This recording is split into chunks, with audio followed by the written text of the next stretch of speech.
La solidarité au cœur et nous retrouvons aujourd'hui Abderrahim Bihid. Bonjour Abderrahim. Bonjour.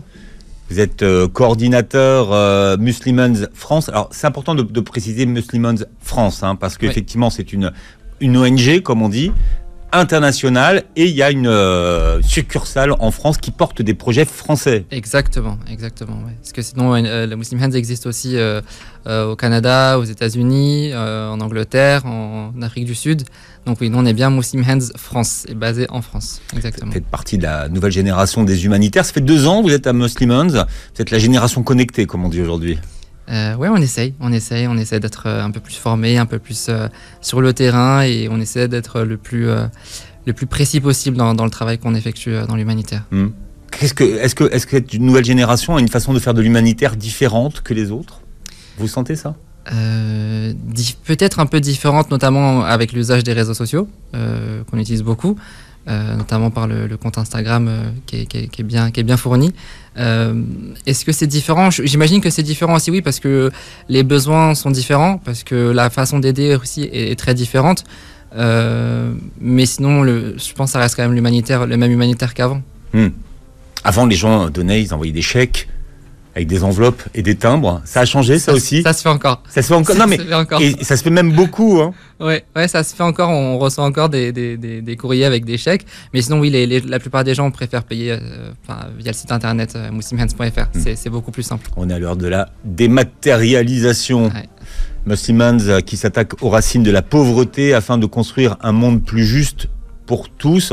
On va parler aujourd'hui de la faim. C'est le mois du Ramadan. Est-ce que vous avez des actions qui sont spécifiques au mois de Ramadan? Oui, tout à fait.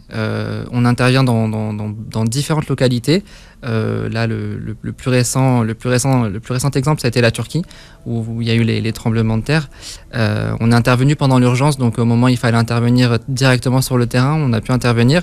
Et on a aussi essayé de voir assez large. Du coup, on avait prévu une présence aussi pendant le Ramadan, donc on distribue des colis alimentaires sur place. Et donc il y a des repas vous êtes resté en Turquie, c'est ça qu'il faut expliquer. C'est pas parce que la Turquie est sortie des radars que vous êtes parti. Tout à fait. Et le but c'était aussi de pas seulement intervenir pendant l'urgence, mais aussi après, parce qu'on sait que pendant l'urgence il y a un effet de masse. Tout le monde est là, tout le monde aide, mais il y a aussi un après. Et il faut aussi être présent pendant cet après. Donc on distribue des colis alimentaires. Il y a des iftars qui sont faits. Il y a aussi des kits hygiène qui sont donnés donc aux bénéficiaires. On travaille aussi beaucoup en Somalie où là c'est. Mais je voudrais rester sur la Turquie, c'est quoi quand vous parlez d'un colis alimentaire pour que les gens qui nous écoutent comprennent bien de quoi il s'agit? Qu'est-ce qu'il y a dedans dans ce colis? Dans ce colis alimentaire, ça va être les produits qui sont le plus consommés par les personnes sur place. Donc le colis alimentaire va pas être le même selon le pays. On fait vraiment en sorte que ça soit adapté à la culture et à ce qui est mangé dans le pays. Ce colis alimentaire, il suffit donc pour une famille pour 1 mois. Donc le but c'est vraiment qu'ils puissent subvenir aux besoins pendant tout le mois de Ramadan. C'est vraiment ça le but. Et donc les produits vont changer selon l'endroit. Donc il y a des endroits où il y a des produits qui ne changent pas, comme tout ce qui est farine, huile, tout ce qui est fèves, pois chiches, etc. Donc ça c'est des produits qui ne changent pas. Et après il va y avoir des c'est-à-dire que vous achetez sur place en fait? Tout est acheté sur place. Le but c'est vraiment de prendre le plus local possible. Donc il n'y a rien qui est acheminé de la France vers le pays. Déjà parce que ça coûterait trop cher et aussi parce que le but c'est vraiment de faire en sorte d'enrichir la personne sur place, donc de profiter à l'économie locale. Donc tout est acheté sur place, localement. Donc tout est fait par nos bureaux de terrain. Donc présent en Turquie, oui. Où êtes-vous présent également? On est aussi présent en Somalie, où la famine fait rage. On a envoyé on a fait en sorte de faire un projet avec plus de 1000 colis alimentaires distribués aux familles de déplacés, donc dans un camp de déplacés internes près de Mogadiscio. Voilà, c'est un pays qui a un grand besoin en termes d'alimentation. On sait que beaucoup de nouveau-nés meurent après quelques semaines justement à cause de ce problème qui est lié à la faim. Donc on a essayé de contribuer de la façon dont on le pouvait, mais forcément les fonds manquent. Donc on a besoin vraiment de plus en plus de fonds pour faire en sorte d'aider de plus en plus la Somalie, qui est vraiment dans une grosse crise alimentaire. Des années de crise, hein. Ouais. Donc là, le but, c'est de faire en sorte de participer beaucoup plus activement en Somalie Pour l'instant, on n'a pas encore eu l'occasion d'aller sur le terrain parce que ça reste encore assez dangereux, même trop dangereux pour nous, même pour nous. Donc on espère pouvoir y aller très prochainement, Inch'Allah. Je ne sais pas encore quand est-ce que ce sera le cas, mais le but ce serait d'essayer vraiment de se focaliser sur cet aspect alimentaire. Oui, parce que je crois que les gens s'imaginent pas toujours que d'être sur le terrain, c'est aussi dangereux pour les humanitaires. Hein. Ouais, surtout ces dernières années, hein, on a pu le voir même en 2020 de mémoire au Niger avec des humanitaires qui ont été ciblés. Ça se fait malheureusement de plus en plus. Les humanitaires sont ciblés même parce qu'ils sont humanitaires. Mais bon, ça ne nous empêche pas de toujours aller sur le terrain, peu importe l'endroit. On essaye tant qu'on peut aider, qu'on peut vraiment assister, on le fait. Après, voilà, il y a des endroits comme je disais, comme la Somalie où ça reste quand même pas encore possible, mais on espère vraiment très rapidement pouvoir aller sur place et aider. Vous avez un fonds alimentaire, hein, alors souvent pour les gens qui ne savent pas où donner, hein, il y a un fonds. Il y a un fonds commun. Oui, exactement. Il y a un fonds commun, il y a un fonds spécial pour le Ramadan, donc avec le fonds Iftar, où les gens peuvent vraiment donner. Et pour le fonds Iftar, ils peuvent donner de façon très libre. Donc là, c'est vraiment, il n'y a pas de revenu minimum ou maximum. Et pour ceux qui veulent vraiment participer pour un colis alimentaire spécifiquement, donc on a le colis alimentaire à 100 €. Donc là, la somme, elle est prescrite, elle est fixe. Donc on peut donner pour 1, 2, 3, autant de colis alimentaires que les gens le souhaitent, avec une somme donc de 100 €. Voilà, un colis alimentaire, c'est un mois. Hein. Un colis alimentaire, une famille, un mois exactement. Bien. Turquie, Somalie, où êtes-vous présent également ? Également au Yémen. Au Yémen, où pareil, dans un camp de déplacés internes, on donne des colis alimentaires pour des centaines de familles, pareil, sur place. Pour le mois de Ramadan, il y a eu aussi, que je réfléchisse, le Liban. Ouais, le Liban, ouais. Le Liban, ouais, pareil. Le Liban, où on a été d'ailleurs présent au mois de janvier, donc pour délivrer des kits pour l'hiver. Et là, cette fois-ci, on est de nouveau présent au Liban dans les camps de réfugiés donc du Nord pour les déplacés, plutôt les réfugiés palestiniens, syriens et aussi les locaux libanais, pour donner du coup cette fois-ci des colis alimentaires, donc pareil pour un mois.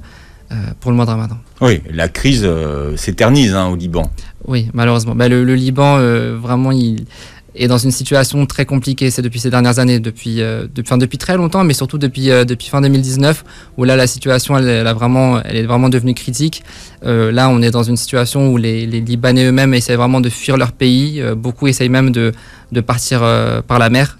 Donc vraiment, ça crée des situations très catastrophiques. Et on essaie vraiment autant qu'on peut d'aider, donc notamment les réfugiés qui, eux, souffrent parfois d'un double déracinement, parce que beaucoup partent de leur pays, que ce soit la Syrie ou la Palestine, pour ensuite essayer même être déracinés eux-mêmes au Liban. Donc voilà, c'est assez compliqué. On essaie de contribuer autant que possible avec différents projets qui touchent que ce soit l'eau et aussi surtout l'alimentaire. Et pendant le Ramadan, c'est vraiment un moment où il y a une sorte de soulagement grâce aux aides qui sont apportées. Ouais. C'est vrai que les gens donnent plus pendant le mois de Ramadan. Ouais. On sait bien qu'il y a une prise de conscience, tout le monde est concerné, tout le monde veut donner. Mais c'est toute l'année. Et c'est bien de donner pendant le Ramadan, mais c'est vrai qu'il faut aussi penser au reste de l'année, parce que les gens, malheureusement, leurs besoins ne s'arrêtent pas au mois de Ramadan. Est-ce que vous êtes présent en France ? Oui, on est présent en France et on fait des projets donc à Paris, à Lyon et à Marseille. Et il y a des iftars qui sont faits, donc des iftars qui sont faits dans ces 3 villes pour aider justement la plupart des musulmans qui jeûnent et faire en sorte qu'il y ait un moment un peu festif qui soit fait pendant ces soirées de Ramadan. Oui, il y a un fonds iftar aussi. Toujours le fonds Iftar, il y a aussi le fonds Solidarité France qui est très spécifique à la France. Donc là, c'est vraiment pour aider pour les projets qui sont liés à la France. Et là, vous pouvez aider justement à contribuer à nos différents bénéficiaires en France grâce au fonds Iftar et grâce au fonds Solidarité France. Alors, c'est le mois de la Zakat, Zakat el-Fitr également. Vous, comment est-ce que vous fonctionnez à Muslimans sur la Zakat ? Alors, pour la Zakat el-Fitr, les gens peuvent commencer à la donner à partir du début du mois de Ramadan et jusqu'à la nuit du 27. Donc jusqu'à la nuit du 27, on acceptera la Zakat el-Fitr et à partir de là, on ne pourra plus prendre la Zakat el-Fitr.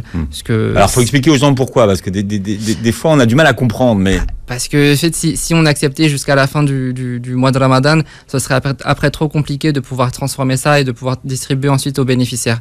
Donc, étant donné que le temps est limité, on a besoin de temps pour le faire, on arrête à partir de la nuit du 27.